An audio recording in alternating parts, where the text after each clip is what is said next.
para estarem meditando comigo no livro dos Salmos, o Salmo de número 90. Livro dos Salmos,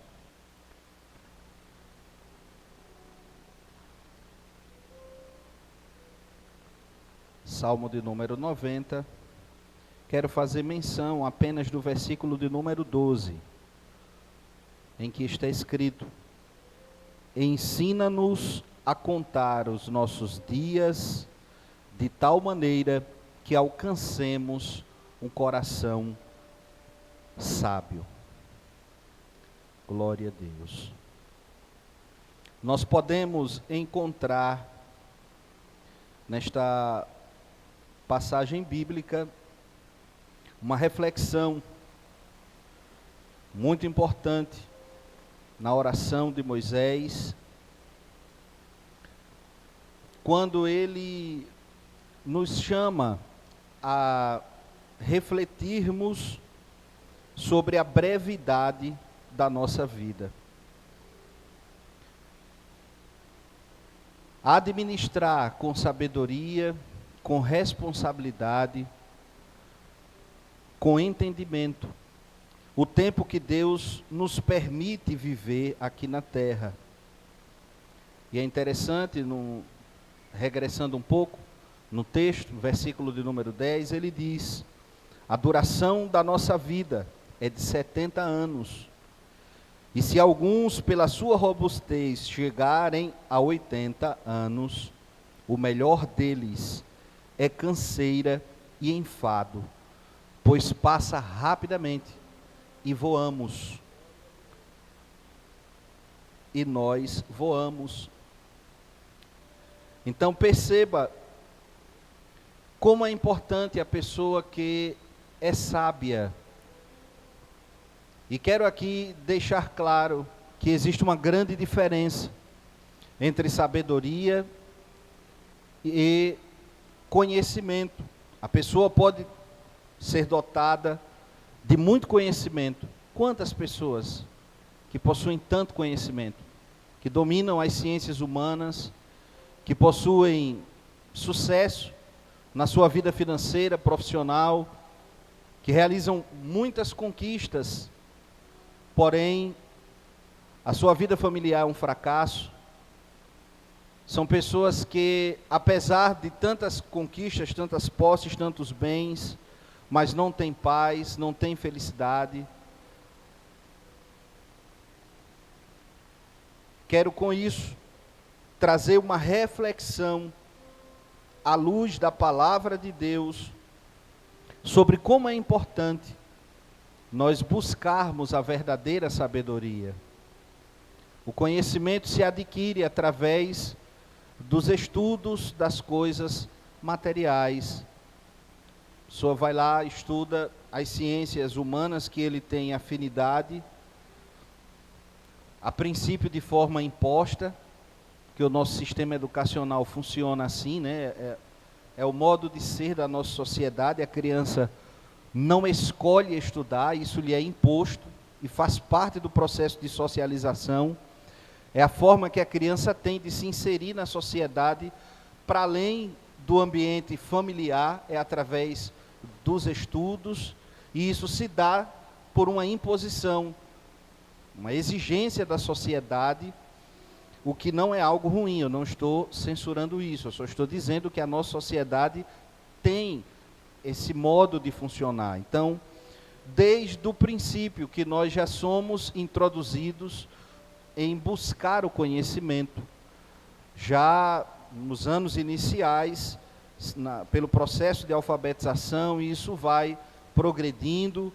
À medida que a pessoa vai evoluindo mentalmente, o sistema educacional é desenvolvido para que o conteúdo estudado em sala de aula acompanhe esse desenvolvimento cognitivo que é esperado para o adolescente, para o jovem, de acordo com a sua faixa etária, e por isso que graus de dificuldade diferentes são aplicados na transmissão do conhecimento de acordo com a série que a pessoa está, se aprofunda o conteúdo que ela estuda, até que esse conhecimento básico que a todos é oferecido, se encerra no ciclo do ensino médio. E depois a pessoa agora, por uma questão que aí ultrapassa, né?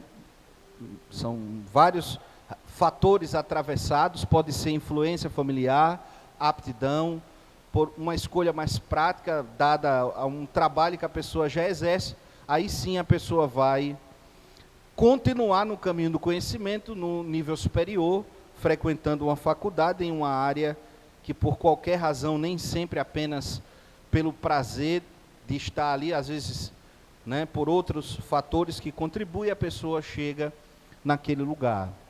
Então perceba que o conhecimento das coisas materiais, ele nos é proporcionado desde a infância. E depois, à medida que nós vamos crescendo, a gente vai entendendo a importância dele, a sua necessidade, e vai se apropriando desse conhecimento para poder viver em sociedade. À luz da Bíblia, a sabedoria, ela vai além disso. Sabedoria à luz da Bíblia é reconhecer o senhorio de Cristo em nossa vida. É reconhecer que para além das coisas materiais, existe uma eternidade que Deus reservou para nós. Que Deus, quando nos criou, na sua infinita sabedoria, Ele nos deu condições ideais para que nós, seres humanos, que vivemos em uma galáxia formada por bilhões de planetas e estrelas, tivéssemos o privilégio de estar num único planeta que até agora, né? E olhe que já foi possível, através das sondas espaciais que nós temos enviadas, né, se fotografar centenas de galáxias, e até agora não foi possível encontrar nenhum planeta com as condições favoráveis à vida que o nosso planeta tem.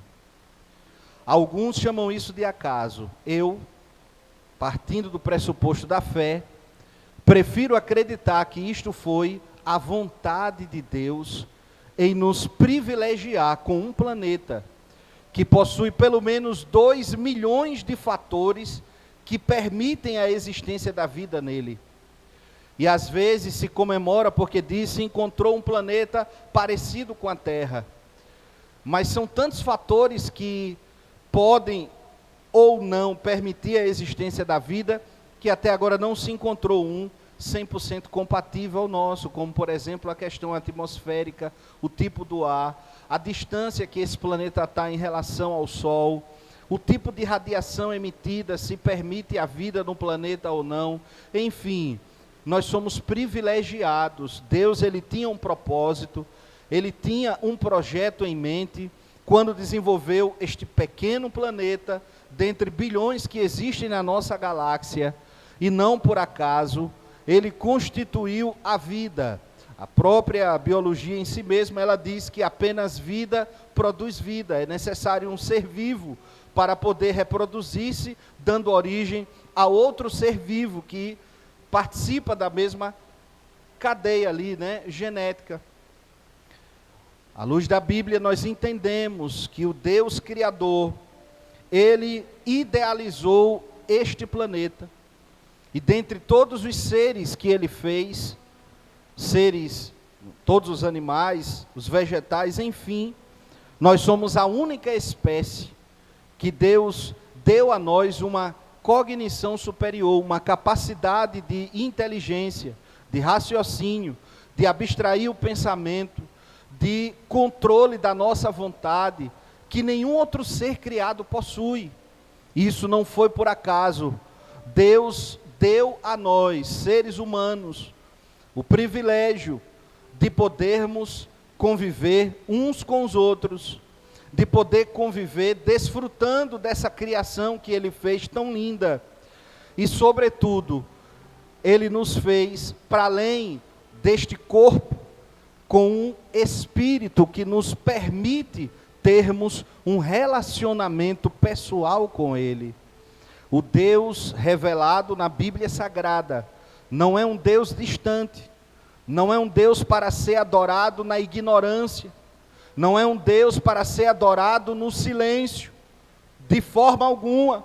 O Deus da Bíblia é o Deus que fala ao homem, é o Deus que manifesta-se ao homem, é o Deus que realiza coisas extraordinárias na vida daqueles que nele creem, de tal maneira que mesmo não contemplando a Deus com os olhos naturais, mas nós podemos ver na trama da nossa vida Ele 100% no controle da nossa história. Nós vemos realizações de Deus, por Ele sendo orquestradas em nós, de modo que isso nos leva a glorificá-lo pelo seu cuidado, pelo seu amor, por todos os benefícios que Ele em nós e através de nós realiza. Quando Moisés salmodiou, e ele, aqui de forma inspirada pelo Espírito Santo, trouxe esta poesia cantada, estes versos poéticos cantados, ele nos permitiu refletir a respeito disso. O que é a vida? 70, 80 anos, e ele diz, anos tais, que o corpo já está se degenerando, que as enfermidades chegam, as dores são companheiras, que a mente já não está mais com o mesmo vigor da juventude, e ele define a terceira idade mais avançada como sendo um período de cansaço e de fadiga. E o nosso pastor fez um comentário muito interessante agora há pouco sobre a rapidez que o tempo passa. Como a professora, vejam, 3 gerações, né? A professora comentou que viu o desenvolvimento dos seus alunos, o pastor já viu o desenvolvimento dela. E se você conversar, especialmente vocês jovens, a quem a Bíblia orienta, que se deve reconhecer o Criador no dia da mocidade, antes que os dias mal cheguem, e que você diga, não tenho mais prazer, não tenho alegria em viver, e isso por conta, claro, de um processo avançado de envelhecimento, quando o corpo sente, né? Quando viver literalmente dói, por conta, enfim, de um processo avançado de envelhecimento. Então, o sábio Salomão promove essa reflexão sobre a importância de reconhecer o Criador. E eu quero aqui dizer, para aqueles que estão na minha idade, na casa dos 40, no início dos 40, parece que foi ontem que a gente tinha 20. Parece que foi ontem que a gente estava aí brincando, se divertindo, né? Sem tanto compromisso, sem tanta responsabilidade. Aos que estão na casa dos 60, parece que foi ontem que tinham seus 40. E a vida passa numa velocidade impressionante, e às vezes a gente não se dá conta disso, de como o processo de envelhecimento é rápido.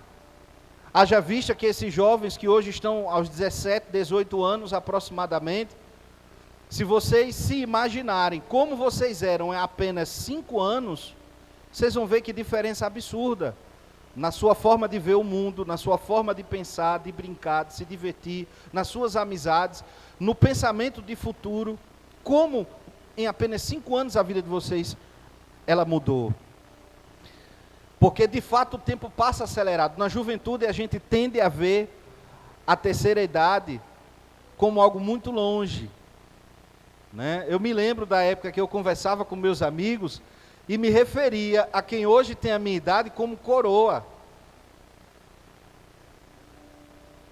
E hoje para mim causa estranhamento quando às vezes meus meninos conversando, não pai, porque o senhor já é coroa, aí eu fico achando meio estranho isso, porque é rápido demais, é impressionante como a vida passa tão rápido.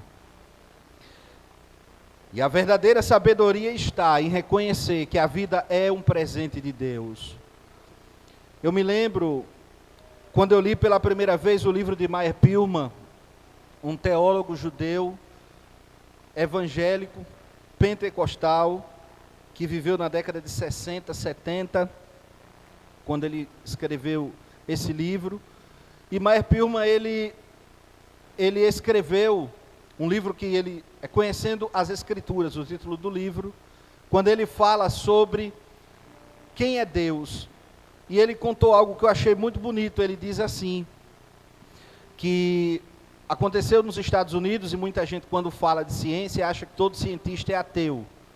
Mas pesquisas apontam que 40% dos cientistas norte-americanos acreditam na existência de Deus. Isso é um fato, é um dado estatístico. Inclusive, quem viu, acredito que uns 4 anos atrás aproximadamente, não faz 5 anos ainda, que a NASA conseguiu enviar uma sonda para um cometa que estava em pleno voo no espaço, e foi um projeto que começou com 10 anos de antecedência, até que eles conseguiram, quando lançaram, a sonda atingiu o cometa, né, com perfeição, atingiu com perfeição, e foi uma grande festa. E eu vi o vídeo quando, dentro da Agência Espacial dos Estados Unidos, a NASA, eles estavam comemorando, né, pelo feito, a grande realização que eles fizeram, e muitos dos cientistas que ali estavam, com lágrimas nos olhos, dando glória a Deus, e eu fiquei emocionado de ver aquilo, né? E vejam só, a verdadeira ciência, a boa ciência, que investiga, que procura inquirir os fatos, conhecer as coisas, dar conta dos fenômenos, de explicá-lo, com o propósito de prever, ou mesmo controlar, né, os fenômenos que está sendo ali estudado. Essa boa ciência, ela nos permite desenvolver um pensamento crítico das coisas. A gente fazer uma análise mais apurada de tudo, inclusive da nossa vida. E eu quero convidar a todos que me ouvem hoje, para utilizar este pensamento crítico no que diz respeito à nossa existência. Que sentido haveria de nós lutarmos tanto? Porque eles que estão começando, ainda vão começar tudo, né? É jovem ainda, construir família, construir patrimônio, construir uma carreira, construir o seu lugar na sociedade. Outros que já têm uma vida estável, estabelecida aqui. E outros que já passaram por essa fase de estabilidade, que já estão numa fase da vida em que olha para trás e pensa, o que eu conquistei, para quem vai ficar? Eu tenho um caso na minha família de uma pessoa que era riquíssimo, possuía 13 fazendas, possuía uma grande empresa no setor de usina, no que tange a caldeiraria de usina, fazia tudo na parte da caldeiraria. E esta pessoa possuía muitos bens, dezenas de caminhões, tratores, carregadeiras, centenas de funcionários.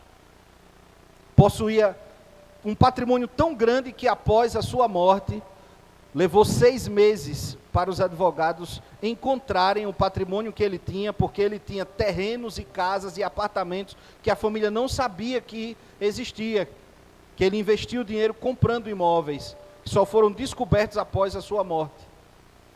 E esse senhor tão proeminente, meu avô paterno, aos 53 anos, no auge da vida, no auge das suas conquistas e realizações materiais, ele estava na sua fazenda, a principal delas, lá em Coruripe, onde ele construiu uma bela casa, fora que ele tinha aqui em Maceió, no bairro do Farol, ali na Avenida Luiz Riso.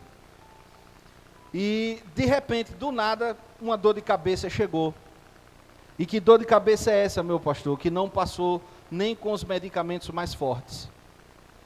E ele foi para os médicos aqui, naquela época, isso há 35 anos atrás, levaram ele para o maior cirurgião, neurocirurgião do Brasil, um dos mais renomados, no Rio de Janeiro. Minha família fretou um jatinho para levar meu avô, tudo particular, para o hospital mais caro que tinha no Rio de Janeiro, com esse especialista. E não teve jeito de salvar o meu avô. Na hora que abriu a cabeça dele para operar, ele veio a óbito. Ele morreu, aos 53 anos. E naquela época deixou um patrimônio para a minha família de 12 bilhões de cruzados. 12 bilhões. Cada um dos 10 filhos, incluindo meu pai, herdaram 1 bilhão. Minha avó, 2 bilhões. E quando eu reflito na história da minha família, eu sinceramente me questiono se vale a pena amar tanto as coisas materiais, ter tanto apego ao que o dinheiro proporciona, se quando nós morremos, não levamos absolutamente nada. Nós nos orgulhamos. Eu tenho um carro novo, tenho uma boa casa, tenho uma roupa legal, tenho bons amigos, como em bons lugares, já viajei, conheci lugares do mundo. Estas experiências não são nada para comparar com a eternidade. Nu o homem vem ao mundo e despido, despojado de qualquer coisa, dinheiro, amigos, prazeres, vaidades, tudo fica aqui quando nós morremos. Então eu volto para a reflexão que o autor do texto bíblico, que Moisés escreve neste salmo, neste cântico poético, quando ele fez esta oração dizendo: ó Deus, nos ensine a observar a nossa vida, a contar os nossos dias, para que alcancemos um coração sábio. E me deixe finalizar esta reflexão lhe dizendo o seguinte, meu amigo: você pode conquistar muitos bens, ter fama, sucesso, prazeres que o dinheiro proporciona, boas amizades, boas relações, ter um grande amor. Mas medite nisso. Quando você morrer, onde você passará a eternidade? Além de juntar tesouro na terra, você está juntando tesouro no céu? Jesus, ele nos disse, meus irmãos, para nós juntarmos tesouro no lugar aonde a traça não corrói, o ladrão não rouba, aonde a ferrugem não corrompe, aonde de fato é eterno. À luz da revelação bíblica, Deus nos fez não só para vivermos aqui esta vida terrena, mas Ele nos fez também para a eternidade. E finalizo dizendo, diferente do que muitas pessoas imaginam, dizendo: quando eu morrer, Deus que me coloque onde Ele achar que eu mereço. Ou se for uma pessoa mais piedosa, que Deus tenha misericórdia da minha alma e me ponha num bom lugar. Este entendimento não é o que a Bíblia revela. A Bíblia mostra de forma bem clara e simples que existem para nós dois destinos eternos. Um no céu, num paraíso que Jesus veio preparar para nós, foi preparar para nós, ou numa vida de uma eternidade sem Cristo. E eu lhe convido a juntar tesouro, não só aqui na terra, mas também no céu. Que você possa reconhecer Jesus Cristo como o único e suficiente Salvador da tua vida. E não apenas como aquele que é capaz de te salvar, mas também como Senhor, como dono, como proprietário da sua vida, de modo que você entregue o controle da sua vida nas mãos dele. Que você busque agradá-lo, obedecê-lo, viver segundo a vontade dele. E talvez você me diga: pastor Augusto, isso é muito difícil, os mandamentos de Jesus são muito pesados. De fato são. O homem natural, o homem pela sua própria capacidade, não consegue viver agradando a Deus. Mas se através da fé você acreditar que Jesus Cristo é o Filho de Deus, que Ele morreu e ressuscitou dentre os mortos, e fizer confissão de Jesus como teu Salvador pessoal, tem uma promessa de Deus para a sua vida.